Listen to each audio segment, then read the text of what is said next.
Everyone, শুভ দুপুর। রেসিকা boutiques থেকে চলে আসছি আপনাদের জন্য এক্সক্লুসিভ গঙ্গা ব্র্যান্ডের কালেকশন নিয়ে। এটা হচ্ছে গঙ্গা ব্র্যান্ডের একদম নিউ ডিজাইনের কালেকশন। এটা হচ্ছে এই পার্পেল কালারের মধ্যে। উন্নাটা কিন্তু খুবই সুন্দর, 5.5 হাতের বড় উন্না হবে। আর ড্রেসটা দেখেন অসম্ভব সুন্দর। সম্পূর্ণ ড্রেসটাতে কিন্তু পাতি বসানো রয়েছে এবং আড়ি সুতার কাজ করা রয়েছে। স্লিপের অংশ এক্সট্রা দেওয়া রয়েছে, খুবই সুন্দর।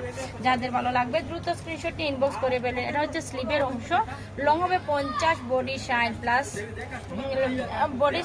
যাদের ভালো লাগবে স্ক্রিনশটটি ইনবক্স করে ফেলে অথবা সরাসরি আমাদের শোরুমে চলে আসবেন। এটা পেয়ে যাচ্ছেন 1250 টাকাতে। যাদের ভালো লাগবে দ্রুত স্ক্রিনশট নিয়ে নেবেন। গঙ্গা ব্র্যান্ডের একদম নিউ ডিজাইনে চলে এসেছে মাত্র 1250।